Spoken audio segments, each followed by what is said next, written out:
Wham! What's up with it, baby? It's your boy Sceez, and I'm back like spinal cords and car seats, man. And we finna get our fucking laugh on today. Yes, sir, Ski. We finna get our giggle on, man. The Gift Basket by Gabriel Iglesias. Oh, shit, hell. I don't think I never seen no stand-up or nothing from him, for real. But I know he's funny, though. Like, when I see his face, I know he's a comedian. I didn't see him around the way, but I really ain't sat and listened to him, you feel me? But they told me this motherfucker funny right here, so we finna dive into it, man. Like, comment, subscribe button one time for the one time. The Gift Basket. Whole lot. I thought it would be great if I could tell an old story that was from years ago that never made it to a 1 hour special.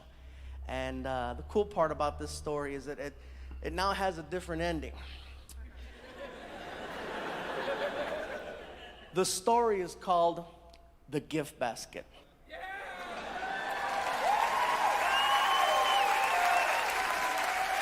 Some of you know it, some of you don't know it, but after this, you're never gonna forget it. Like, I had no idea what Buddy talking about. All you have But I can tell I'm late, though, by the audience reaction. I am tardy to the party. to know about this story is that all the people involved have always been and will continue to be friends. That being said, Martin and I, all the good ones start like that. Martin and I are scheduled to perform in Northern California. Usually we fly, but this particular day I was having a problem with Southwest Airlines. They wanted me to pay for an extra seat for someone who wasn't traveling with me. Take your time, you'll figure it out. Anyway, I tell Martin, I'm not paying for an Wait till because you big, if you take up 2 seats, you got to pay for them hours. extra seat. Let's just drive, it's 6 hours. So we headed north. 3 hours into the drive, we're passing through a city called Fresno. And as we're passing, hey, Fresno 559, ¿qué pasó, güey? Anyway, ¿Qué pasó? Hey, my shit. Man, that shit's so funny. I used to greet all my partners like that back in Tejas. City called Fresno. And as we're passing, hey, Fresno 559, ¿qué pasó, güey? Anyway, as we're passing through Fresno, we start seeing billboards off the side of the freeway that said, performing this weekend at the Radisson Hotel, directly from BET's Comic View and Showtime at the Apollo, comedian G. Riley. And I look at Martin, I go, oh shoot, G's in town. And Martin goes, yeah, I haven't seen G in years. So we're like, let's stop by the hotel and say hi. So we pull into the parking lot. We walk in. Hey, he low-key could be a beatboxer. That boy got sound effects for days. I saw a reaction to some beatboxing stuff. Shit, hell, he low-key. He look like he got that in him. The parking lot. We walk in. I tell Martin, he doesn't know we're here. I'm gonna crank call his room. He goes, what are you gonna say? I said, I'm gonna tell him that I'm the front desk and that he just received a gift basket. He goes, what's so funny about a gift basket? I said, I'm gonna describe it over the phone. And I'm gonna make all the items that are in this imaginary basket become items that stereotypically a black person might like. But you're crazy. I said, I'll tell you what, we got 2 hours to kill. How about this? How about we go to the supermarket and we make an actual racist gift basket and we'll have it delivered and we'll wait outside.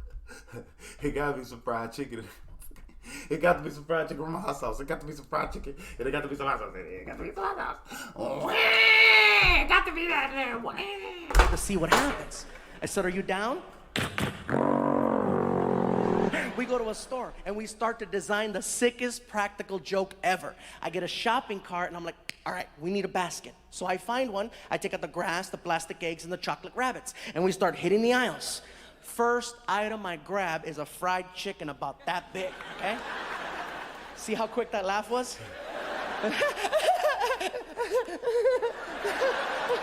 There's a few black people in here like, mother, this better be funny. If we gonna be butter the joke, motherfucker, at least make that motherfucker funny.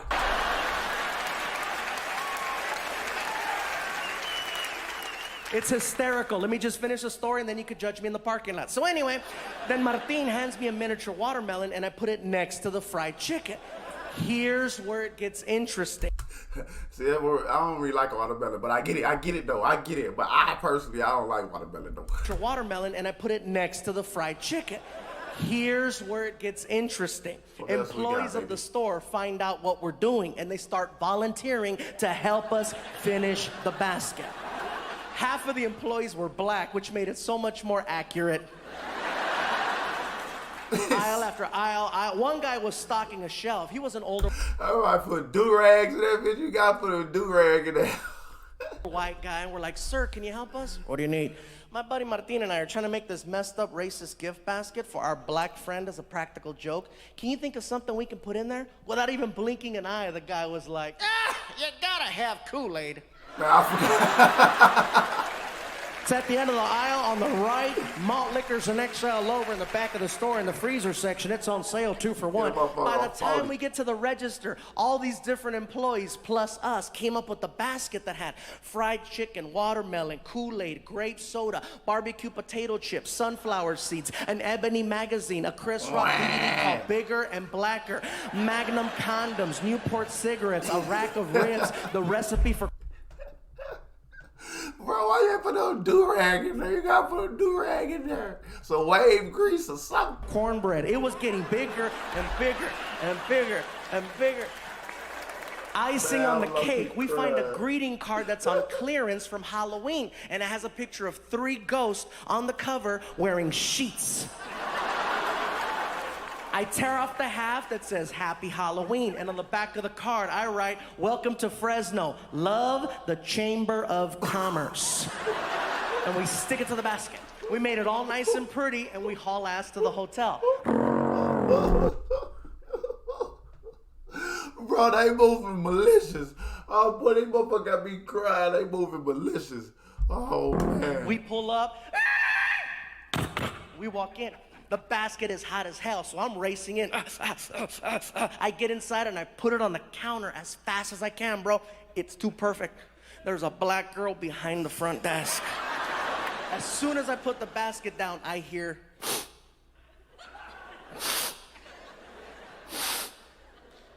Is that chicken?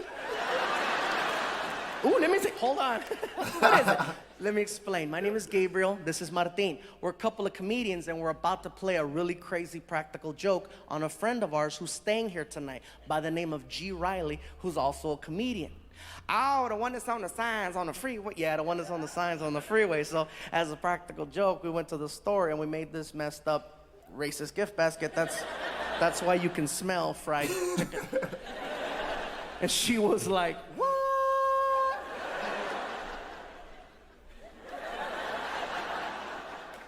You need Jesus, that's what you need. Kiki, girl, you better hang up that phone. You ain't gonna believe what I'm looking at over here, girl. Listen, we think it would be hysterical if we could have you deliver the basket for us. She lost it. Oh, the hell you didn't. I know you didn't just ask me to take that to a black man. You are out your damn mind. Oh, Lord, give me the strength to not kill this big-ass Mexican over here, Lord. Now, she would have said it like Mexican. She would have said Mexican. M-E-S-S-C-A-N, Mexican. To not kill this big-ass Mexican over here, Lord.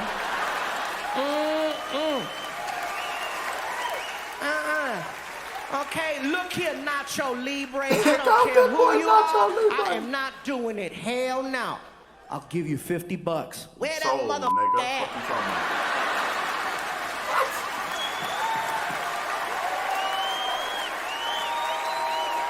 you talking about? Why you wandering like that? We follow her to the hotel room. She knocks on the door. Martin and I hide by the elevator on the floor. She knocks. She opens the door, sees a beautiful black woman standing there with a gift basket. This is for you, baby. He says, thank you, closes the door. She walks away and she sees us on the ground hiding, right? And she's like, y'all still going to hell. But run me my money. We get up and we walk over to the door and we put our ear. Listen, listen. This is what we hear inside. Woo! Chicken. Oh, Kool-Aid. He's getting excited over every single item he's pulling out of the basket. He gets to the greeting card. Welcome to Fresno, love the Chamber of Commerce. Hell yeah. Then we feel him flipping the card over because his voice changed. He's like, oh yeah, man, this is, what the Outside the door, we heard racist bastards. When we heard racist bastards, we lost it. Ah! Housekeeping is freaking out. ¿Qué está pasando allá? ¿Qué andan haciendo ustedes? Muchachos, ¿qué está pasando, gordito? ¿Qué andas haciendo? Hey, why you got everybody walk down, though? Down to the walk, though. Oh, my goodness. We're laughing, we're crying, we got boogers coming out. We can't take it anymore. We knock on the door. He yells, who is it? Too easy. Chamber of Commerce. He rushes the door. I put my finger on the peephole so he can't see who it is, right? The knob starts to jiggle, then the door explodes open, and he's like, what? And he sees us, and he's like, ah! What's up, G? Man, y'all give a brother a heart attack. Did you like your basket? Man, that was messed up. Did you like it? Man. Yeah. I love all that shit.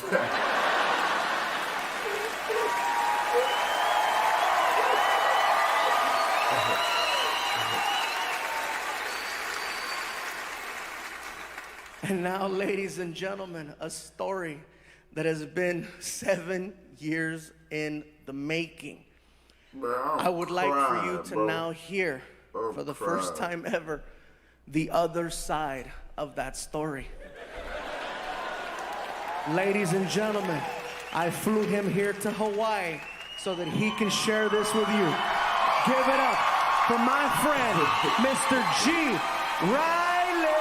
I just got the chills. Like, I don't know why I just got the chills, but I did.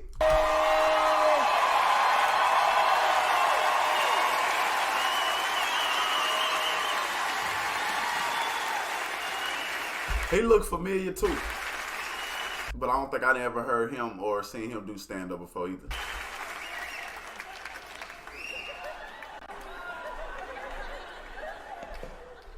I gotta be honest, I didn't know it was racist. I thought it was lunch.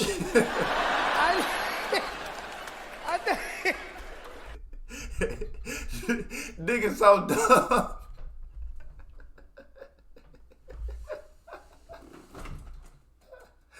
Nigga so stupid, nigga ain't realize he was getting hit over there.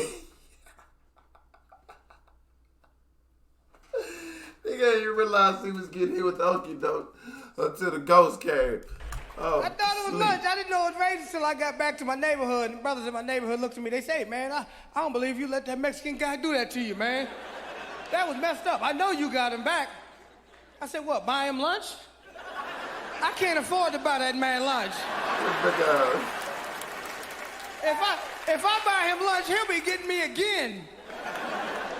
But see, you gotta understand, it was the perfect set of circumstances when it happened. Because I'm laying across the bed in the hotel. I had never been to Fresno before. And I wanted something to eat, and I didn't know where to go eat. So I'm laying across the bed, and I'm saying to myself, where could I go eat? I wish I had some food.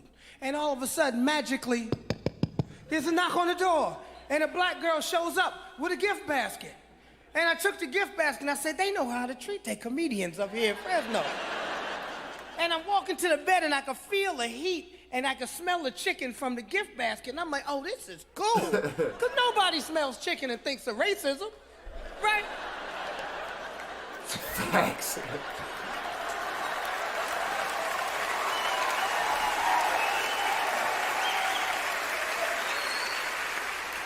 Right, so I see the watermelon. I'm like, oh, this is cool. They know how to treat a comedian up in here. I get to the card, and I look at the card, and I go, what the is going on? I said, oh, my God, I'm working for the Ku Klux Klan.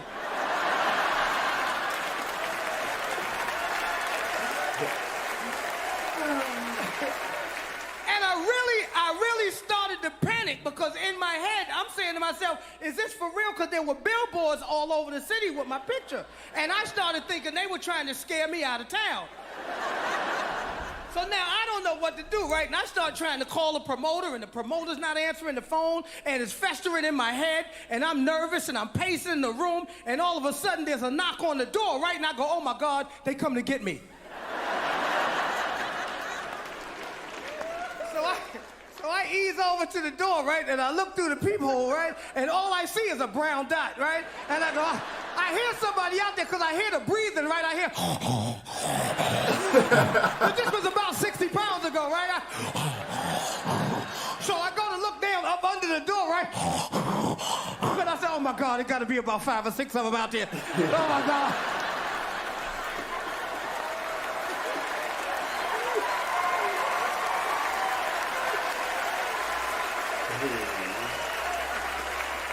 So I figure like this. I figure, okay, you know what? If it's gonna happen, it's gonna happen. You know, if it's gonna happen, I'm gonna go down swinging, right? So I put my best black face on. You know, I tried to look mean. You know, I look like this guy right here. I look like that guy right there, right? And I go, who is it? And they go, Chamber of Commerce. And I'm like, oh my God, the Chamber of Commerce is the Ku Klux Klan.